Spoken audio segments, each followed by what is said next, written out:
Hello and welcome to another episode of Bare Bones Wargaming, a show with no bells, no whistles, no frills, just a man, a camera, and his game. This episode, I'm going to be doing an unboxing, maybe two. I just placed a nice size order, 6 games/expansions with Victory Point Games recently, so I thought I'd share at least one, maybe two, because Victory Point Games are basically fairly, what's the word I want, compact. So I thought I'd show you some things. Those of you thinking about these games, you might want to go ahead and pick them up. So first of all, I'm going to do an unboxing here of the Napoleonic 20 expansion kit. Okay, originally designed by Joe Miranda. A lot of work recently has been done by Lance McMillan, and of course published by Victory Point Games. I like the Napoleonic 20 series a lot, so for those of you who might be thinking about picking this up, I thought I'd go ahead and show you what's in the box. Now, of course, as always, there's a nice sleeve, woo, and the typical Victory Games orange box. So let's see what's inside that orange box. Okay, so we've got some cards here. Okay, now this game also comes with a bonus game, Hanau 20, which is a battle that was fought after the Battle of the Nations, which to me is the most interesting of all the Napoleonic War campaigns. I find the 1813 campaign to be fascinating, personally, myself. So let's see what we got here. So we've got your usual Victory Point Fair kind of cards here. Okay, they're good, they're sturdy, they're nice. Alright, nice illustrations. Okay, now there is other things in here, a Prelude to Battle matrix, which does make things a little more complicated for those of you who want some more detail on your battles. Okay, there's also the C'est la guerre, I believe, ones, which I think some of those, I'm not sure, I haven't read the rules, I'll be honest, but I think these are like in addition to random event cards, they may be their own deck. Here's some more of those. Here's some more, and then also in this one, which is part of the reason I picked it up, I have to admit, is the Great Captain cards, which gives you more detail when you use the leader counters, like here with Louis Nicolas Davout, who's one of my favorite, if not my absolute favorite, of Napoleon's marshals. He's an incredibly skilled individual. But they've got ones, you know, Archduke Charles, Barclay, Blucher. Blucher, I always think of Blucher of the pregnant with an elephant and his head turned to stone. What the? And trapped under the horse at Ligny. Very fortunate he didn't get nailed there. Oh, there's no one of those Prelude to Battle things. More C'est la guerre. There's the Iron Duke. Wellington. Okay, Marat. Okay, Kutuzov. Alright, so as you can see, lots of nice cards here. And what I always like to do to test out cards, and this is just me, but I always do this, how do they shuffle? That's always a big one to me. I know some of these cards, of course, shouldn't be shuffled together, but we'll separate them later. Hey, that's a nice shuffle. That sounded good. Let's see. Let's listen to that again. Good. All right. So we got these cards, which are a big part of the expansion. And then we got the rule book here, okay, which gives us some different things here now. Okay, we got some setting up the game, we got some random events. The big thing here seems to be the combat part of this, though, and this this maneuver matrix thing that is part of it. Again, I have not read these rules yet, but as you can see, again, another nice colored rule book. It's not very long. There's only about 6 or 7 pages here altogether. And then some optional rules, including the new captain cards that you can use. Okay.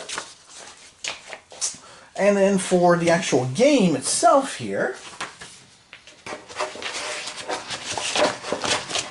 if I can get it out of the box, there is the Hanau 20. And again, this is typical what you see of the Napoleonic 20 series as of late. You know, nicely done. I've always been pleased with their rule books in terms of presentation and all. Okay, reinforcements, designer's notes, advertisement. And then the map here. The map, nice and big on the hexes. Okay, not a very big battlefield here, but you know, some of them weren't very big at all. Obviously, crossing the river here is going to be critical. So if you know anything about the Napoleonic 20 series, crossing the river can be very hazardous. Well, it is hazardous, actually, which can cause you to have units break. And we have a player aid card. Okay, leader survival table. Morale point usage chart. Oh, and on the back, we have the whole maneuver matrix. So that's new. I haven't seen that before. There was an expansion kit previously for Napoleonic 20. And then, of course, we have our counters. Typical. The nice laser cut. Nice and thick. Nice and big. And, of course, we have our inevitable hanky to clean them off with. Okay? So that's what's inside the Napoleonic 20 expansion kit box. Now, let me see how much time that took. I don't think that took very long at all. No, it didn't. So, we'll double down here. Let me show you the other game that I got that I'm very interested in too from them, and that's this one. The Franco-Prussian War 40, which I've seen mixed reviews about, but so far, I have to admit, what I've read of the rules, I actually am enjoying what I'm reading so far, so we'll see. Okay, so we'll start with the rule booklet, because this came in a Ziploc bag, so this is really an unzipping instead of a unboxing, although an unzipping, never mind. Okay, so again, you know, the print's a little small, but I mean, you know, it's not ridiculous or anything, but I do like how they organize things. I do like, you know, the different color boxes they have at times. I'm about halfway through these rules. I think I'm up to movement, actually. So, but again, you know, double column. You got your standard rules, because I think this was supposed to be the first in the series, but I haven't seen a second one. And then you got your special rules here. Okay. So that's that. Let's see what else is inside the Ziploc. We also have, and speaking of the Ziploc, just as an aside here, one thing I've been doing is my Ziploc and magazine games, I've been putting them in these boxes.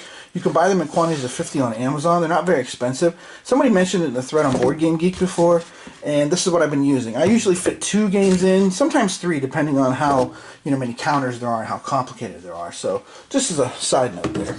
So let's see what else we got here. Let's take a look at the map. Alright, so the map's fairly plain once you get past the Ardennes Forest and stuff. I think the Ardennes is on here, somewhere up in here. Belgium, Luxembourg. It should be, although I think it spreads out further this way if I remember on my geography. Okay. Rail lines, supply centers, which of course are important. I already know from the rules. So, just a nice little map. You know, again, 40, if Napoleonic 20, Napoleonic 20 is called Napoleonic 20 because basically 20 counters is what they're shooting for. Obviously here, 40 is what is being shot for here. Then, of course, there's a itty-bitty dice. Kind of like Aladdin. Phenomenal cosmic powers, almost like fantastic, awesome war game. Itty-bitty dice. So, it is small. See, I can prove it. Alright, what else do we got here? Okay, we got a morale card and a game turn thing. We have a player aid card. There's friction points designed into this, which I'll be curious to see. You can use them against your enemy, but they can also backfire on you. That's actually kind of a appealing concept to me. We'll see how it works in gameplay. Here's the other side of it. And again, you can see here it says von Clausewitz series, but I don't know if they made a second game. Maybe they did, but I haven't seen it, so I'll just say that. So there's 2 of those. One for each. And let's see, now the counters are kind of like, your typical just die cut counters. Although as you can see, they're moving pretty easy for me there, so they probably won't be hard to punch out. Okay, so they're not the laser cut like you might be, like we just saw a second ago. So just bear that in mind. Let's see, what else do we got here? Oh, we have cards too as well. See, every time now, ever since I've seen Dr. No, every time I hear the word card, I think of the opening sequence with that gambling. I don't even know what game they're playing, I'll be honest. And that woman that James Bond is playing against, and she's like, card! That's what I think of every time. Never fails. So let's look at these cards. So these cards, get that out of the way. These are pretty nice too. Okay, you can see there's events there. Okay, gives you lots of information, when you can play them, what you can use it for, some historical flavor. Okay, you get to draw these each turn. You can draw more by spending friction points, or acquiring friction points, and I think morale points too, if I remember from the rules. So some nice cards here. On to Berlin. Yeah, yeah. Staff work, definitely a good Prussian card there. Von Moltke, the man, who had to be restrained by Bismarck, but not in this particular case. Bismarck was all for destroying the French. So, it's interesting. I was thinking about that the other day, how good that would make a good paper if you were to look at great leaders like Bismarck and see, like, what's the one weakness they had? Because Bismarck was so cold and calculating and everything else, but he was just so determined to break the French that, I mean, he kind of miscalculated on that indemnity, and that did not work out so well for him. But, you know, everybody's got their thing, I guess, right? Or like Nikita Khrushchev, you know, he was all about the whole idea of people looking down on him and stuff. So, all right, let's check the cards here, see how they sound. Not as good as the Napoleonic 20 ones. I will say that. So, but I will end up sleeving these. Speaking of which, I might as well share this too. Give me 1 second here. I got to go across the man cave to table number 4, which is partly my supply table. But just to share, and I have a tendency to sleeve a lot of my cards in games, especially if I know I'm going to play them a lot, because I am what I like to call an assertive, borderline aggressive shuffler. So these are the sleeves I use. Just, you know, FYI, take it or leave it. But these, they're not cheap. But you can buy them pretty reasonably online. Like if you buy mass quantities, like if you buy like 400 or 500 at a clip, depending on what kind of color you want. Clear ones, of course, you can get too. But these are the ones that I usually go with, and they shuffle very nicely. And some of the cards, now like these ones are thick enough that I won't have to put anything behind them. But some of the older Napoleonic 20 games, what I've done in the past is, I also have dabbled in Dice Masters, so I have a bunch of extras of those. So what I do is, and you can do this with like just buying a deck of playing cards, but I put them behind the flimsier card, if you will, and then that's how I set that up and make it stiffer so it's easier to shuffle. So, okay, so there you go. I know it's been a while since I've kind of posted and all, but things have been busy here at the Korchnoi household. Our little man is, our littler man is making adjustments and stuff schedule-wise, so it's been a little tricky. I have been spending time, and this isn't a war game, but I still may do a playthrough if there's interest. I have been spending time with this game, which has been interesting. Again, not a war game, but you know, it's one of the games that I like on elections.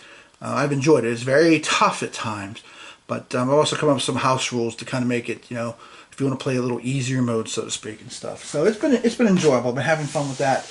Been playing that a lot in the last few weeks. I've also been messing around with a lot of Napoleonic stuff, including Napoleonic 20. But I was kind of waiting for this expansion kit to kind of choose a game, excuse me, and then, you know, show you guys even what, you know, what the new expansion kit, what it looks like and such. So that still might be a plan down the road. I don't know how soon or how realistic, because again, you know, things have been a little busy, and then when my wife goes back to work here for maternity leave, things are really going to get busy, because our younger one, Nikolai, he's a little on the fussy side, but you know, every child's different, so you know, you just love him, take care of him, and you know, move forward. So that's kind of where I'm at right now. I did mention before, when Nikolai was born, that I might be doing some special episodes. I have made a list of those on my computer, so I might come back to that as well too. So that's kind of what's going on. A little bit of an update, as well as this unboxing here of 2 Victory Point games, the Napoleonic 20 expansion kit, which just came out last year, and then I don't know when the Franco-Prussian War one came out. Let me see if I can see. Oh, this is older. This is 2012. So that one's been out for a little while. Okay, so there you go. If you're interested in either one of those games, now you have an idea of what's inside. So, this is Tim Korchnoi from Barebone Wargaming saying thanks for watching, and I'll see you again in the future. I have no idea with what. Maybe another unboxing, you know, maybe a little playthrough. again, if there's interest in swing states, I'll be glad to do that because I got a pretty good handle on the rules now. And I'd be happy to show the standard game or even the candidate game if y'all are interested. But otherwise, I'll try and pick and choose a Napoleonic 20 scenario that I really like and then kind of use it with that. With maybe these new expansion kit rules just to see how it runs. And maybe the Franco-Prussian War 40 too, because so far I like what I read in the rule book. How it goes, theory and practice, we'll see. Alright, so thanks for watching. See you again next time.